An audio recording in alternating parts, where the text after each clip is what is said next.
magagawa ako ng egg noodles. Ito-try ko lang. Nakita ko lang din naman to sa YouTube. So, ang ginamit ko dito, bali 1 1/2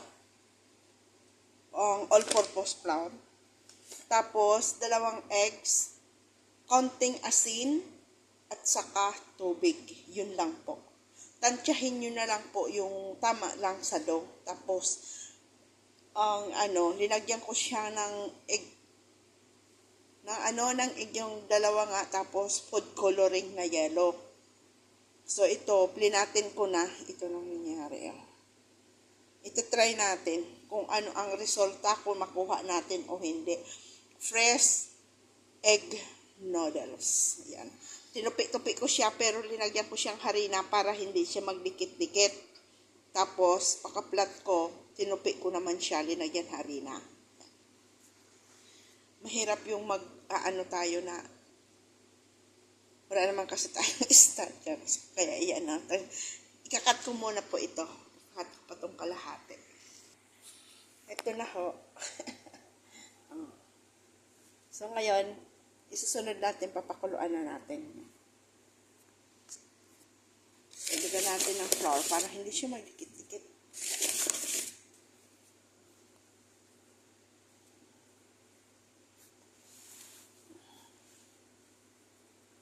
Kuluan natin, tapos hugasan natin. May pinakuluan akong tubig. So, wait lang muna. Kuluan natin dito. So, ayan. Lagay na natin.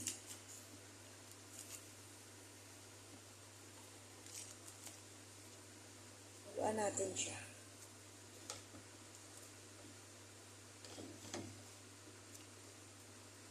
Ganito yung nakita ko sa YouTube Pakuluan siya.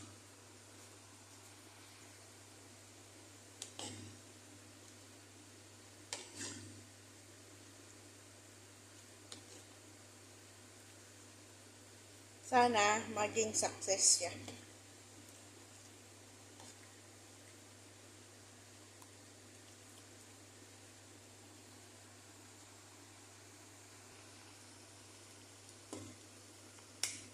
Ayan na siya. So, tanggalin na natin. Tanggalin natin siya. Yung natin, ilalagay na natin yung noodles natin dyan para maluto-luto na.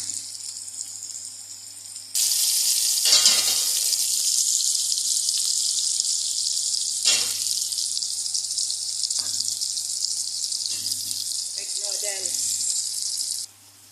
Luto tayo, mix vlog tayo ngayon kasi para may pang-post tayo sa YouTube. Totally may gulay na ako na so luluto-lutuin lang natin tong noodles natin bago natin ilagay yung gulay. Okay naman siya pero naputol-putol. Siguro to may lay water para medyo siya matigas, no? Ito naman yung aking magugulay pa ako ng malunggay kasi para hindi ho masira. Pero ginisa-gisa ko muna yan sa bawang sibuyas, kamatis. Kasi linagyan ko siya ng, ko niyan, isasahog ko is tuna. Sardina sana kaso tuna na lang.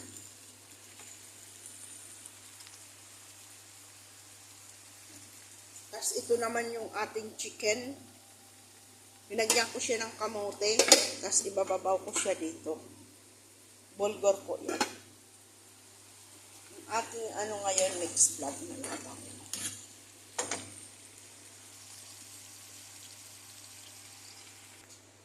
Yung gata natin. Yan na yung natin noodles.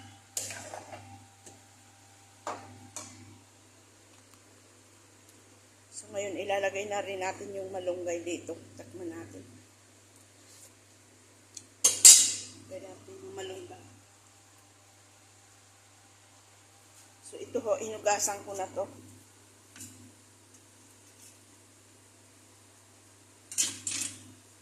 Nilagyan ko rin siya ng kaunting kangkong ba.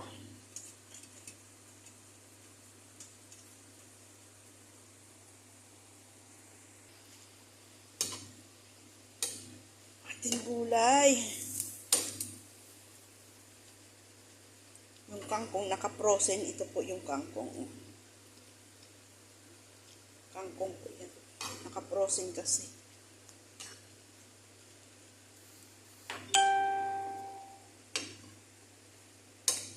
Dito po kailangan magdiskarte kang ulam kasi ang pagkain hindi pera grasya, laging manok, pera mag-isda. So, kain na natin to. Di ano yung ano natin.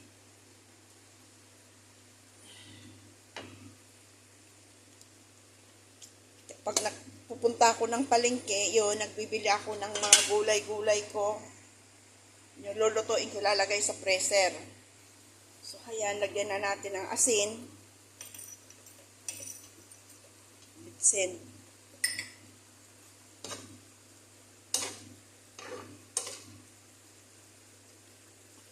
Para hindi masira ba, lagay na muna natin sa freezer. Kasi hindi naman natin mauubos ba. At least, luto na. Ganun po ang ginagawa ko sa aking gulay. Totally may kangkong pa ako, linagay ko sa freezer. Kaso itong malunggay ho, pag nilagay mo sa freezer na hilaw pa, parang iba na yung amoy, kaya lutuin na lang natin. Lagyan natin ng konting chili flakes para pampasipa. Hindi ko na linagyan ng buong sili. Kasi ako lang naman kakain ito. Gusto ko lang naman yung may konti siyang lasa.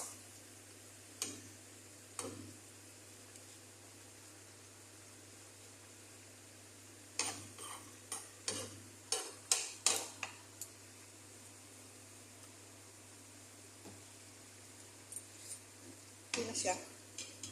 Hindi na siya ilagay sa freezer, diba? Ito yung noodles natin.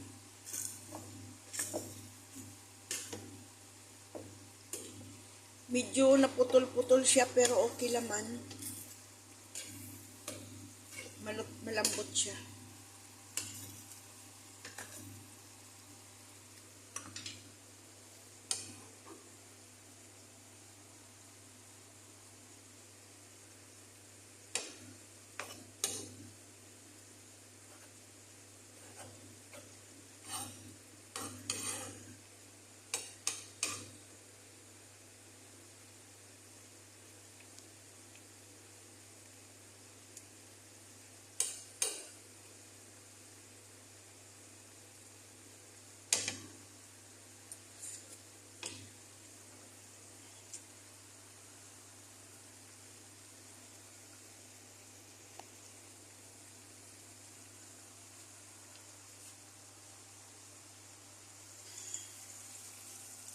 Isahan natin to. Kasi ho, i-oven ko pa to eh.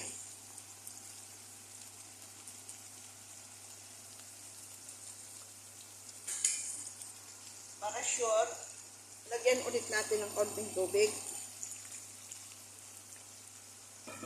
Mga 1:30, ilagay na natin sa oven. Pero yung timpla niya, okay na po.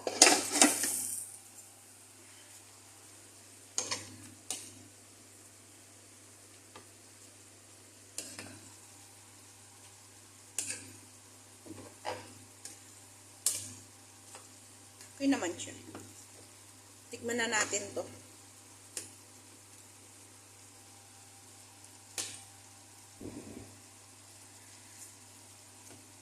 So, ayan. Kulang siyang asin.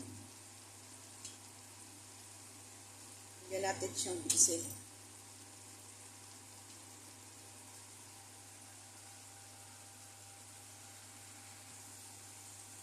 Lagyan natin ng paminta. Para mas masarap.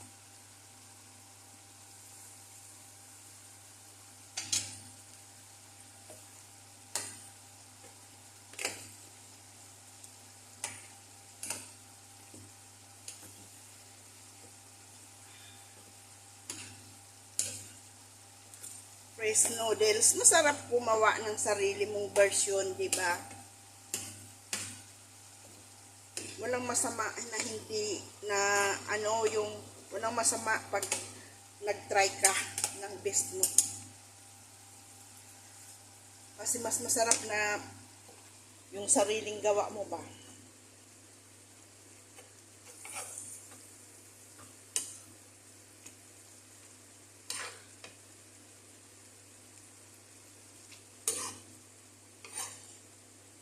Okay na to.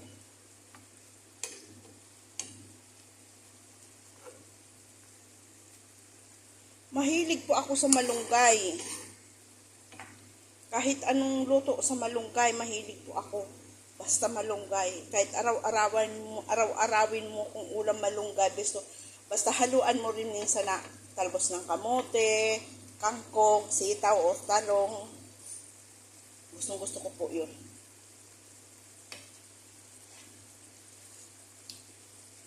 Okay na siya.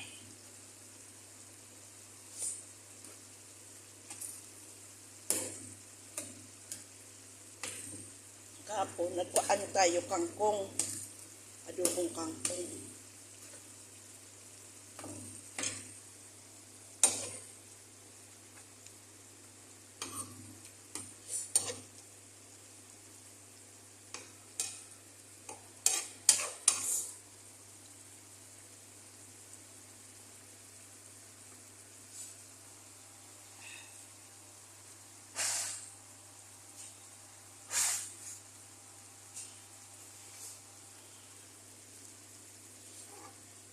Isang araw, nung Saturday, nagkasakit ako. Diyos ko inang.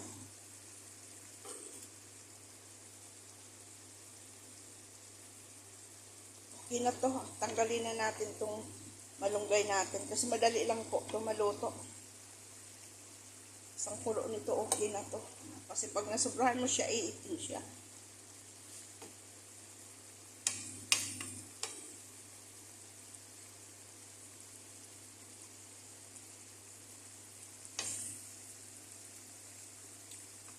Mga 2 minutes pa. 2 seconds.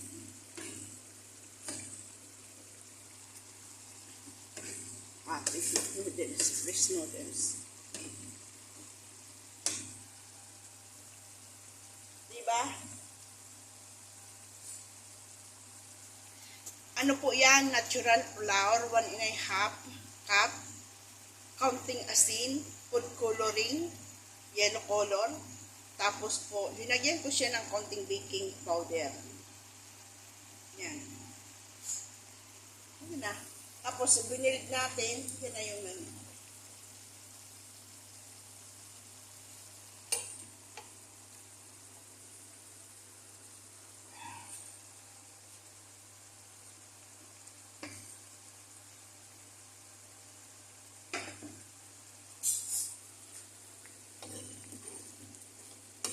ayaw ko po yung tuyo siya kasi gusto ko yung inaano siya sa kanin, may sabaw-sabaw.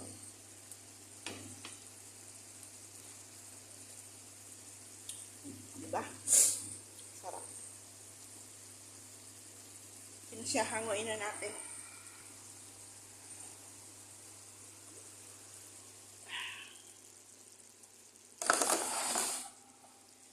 Ayan na siya. Thank you, Lord. Ayan na, ilalagay natin to sa freezer. So, ngayon, kakain ako. Tara po, kain tayo. Dito na tayo magplato sa kawali na nilutuan natin. Para may sabaw-sabaw.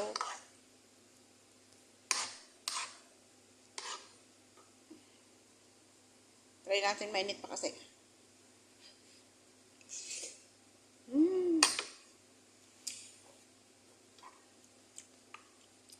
Sarap. Kayo po ba nagpaplato rin sa kawali? Ako nagpaplato sa kawali. Bawal maarte.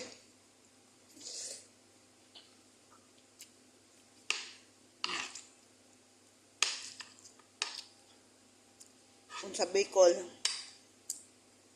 para daw hindi madawa, mausog ba? Magplato ka sa kaldero, sa kawali.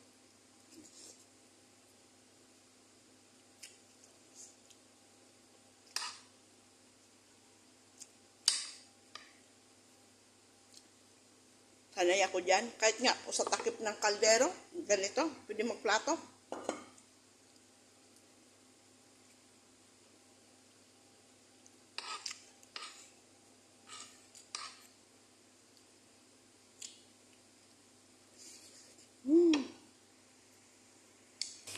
Okay na rin tong pansit natin. Yan.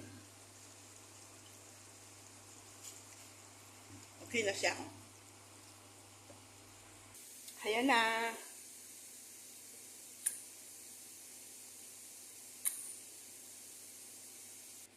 Ito, tikman din natin.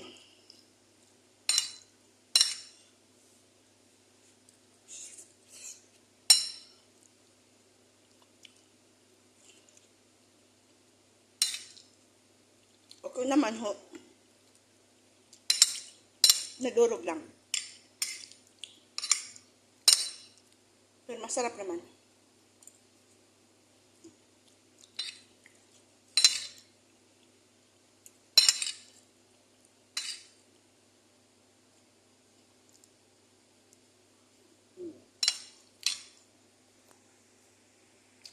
Ito na rin yung ating manok. Ilalagay na rin natin sa oven para magka-brown konti. Lagay na natin dito. So, i-oven na natin siya. Oven na natin.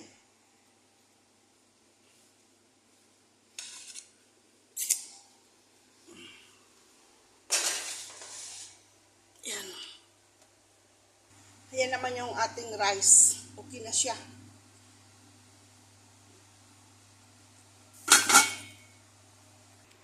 So, ayan. Luto na po yung manok natin. Ita-transfer na natin sa ating lalagyan. At saka yung rice. Lagay na natin dito.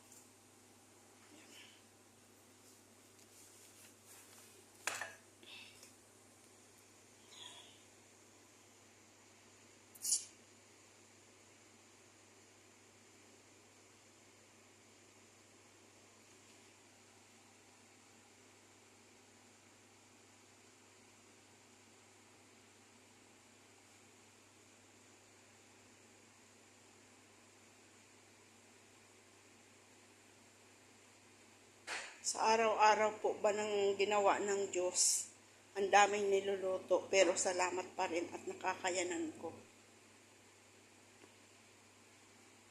Pwede po pa-support ng YouTube channel ko.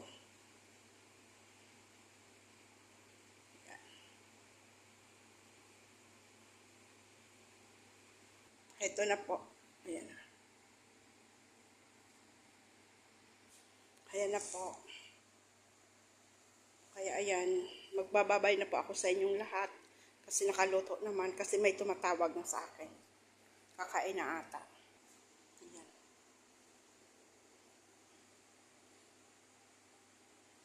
Ayan, bye-bye na po. Bye-bye.